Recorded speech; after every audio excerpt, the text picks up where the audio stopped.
नमस्कार साथियों, जय हिंद। मैं सौरभ कुमार और सभी छात्र छात्राओं को आह्वान किया जा रहा है बीपीएससी 17वीं सिविल सेवा के परीक्षार्थी को और तमाम ऐसे परीक्षार्थी जो प्रतियोगिता परीक्षा की तैयारी कर रहे हैं, चाहे वो रेलवे हो, चाहे बैंकिंग हो, चाहे एसएससी हो, चाहे दरोगा हो, चाहे सिपाही हो। यानी इस प्रदेश के सारे अभ्यर्थी जो प्रतियोगिता परीक्षा की तैयारी कर रहे हैं और विभिन्न विभिन्न प्रतियोगिता परीक्षा में बैठकर सरकारी नौकरी पाने की चाह रखते हैं, उन लोगों का आह्वान किया जा रहा है कि कल यानी 30 जनवरी को गर्दनी बाग धरना स्थल पर सभी को मौजूद होना है। साथियों, आपको बताते चले कि जिस प्रकार से विगत 18 दिसंबर से यह प्रोटेस्ट जो है चल रहा है और प्रोटेस्ट चलने के पीछे जो वजह है वो यह है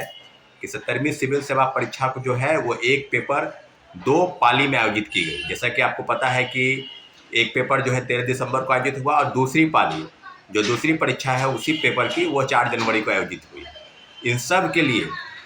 लगातार विरोध प्रदर्शन चल रहा है और जिस प्रकार का विरोध प्रदर्शन है उसमें एक ही आंदोलन में, एक ही प्रोटेस्ट में लगातार 4 बार लाठीचार्ज हुआ और पूरी तरीके से जो व्यवस्था है, जो चरमराई व्यवस्था है, जो शिक्षा व्यवस्था है और जो बीपीएससी के चेयरमैन रवि परमाणु भाई की नीति है, उस नीतियों पर कुठाराघात करने के लिए, उस नीतियों को समाप्त करने के लिए एक तुगलकी फरमान जो लगातार वो निकाल रहे हैं बीपीएससी अभ्यर्थियों के खिलाफ में, उसको लेकर सरकार को हम लोगों ने लगातार अल्टीमेटम दिया। सरकार के लिए बातचीत करने का रास्ता जो है, सरकार को हमने कहा कि आप बातचीत कीजिए, आप छात्रों अभ्यर्थियों की ग्रीवांसेस को बताइए, सुनिए, लेकिन सरकार जो है टस मस नहीं हो रही है और बीपीएससी लगातार अभ्यर्थियों को डराने का प्रयास कर रही है। एक ही आंदोलन, एक ऐसा आंदोलन है जिसमें सभी शिक्षकों को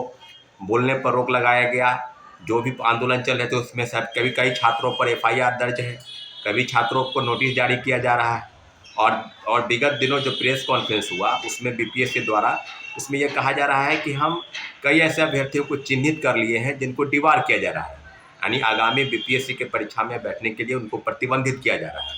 तो इस तरह की चीज़ों को डराने का प्रयास किया जा रहा है और पूरी तरीके से पेपर लीक धांधली सेटिंग पर उनकी किस प्रकार से गलतफहमी है उन पर कोई बैलेंसिंग नहीं है, उन पर कंट्रोल नहीं है कि पेपर लीक कैसे रोका जाए, धांधली सेटिंग कैसे रोका जाए। जो बापू परिसर केंद्र में 13 दिसंबर को हुआ उसमें कई अन्य गड़बड़ी सामने आई कि एक ही पेपर में जब 12:30 बजे और 1:45 बजे तक लोगों को प्रश्न पत्र मुहैया नहीं करवा पाए और उसके बाद उल्टे छात्रों अभ्यर्थियों को डराने और धमकाने का प्रयास चल रहा था।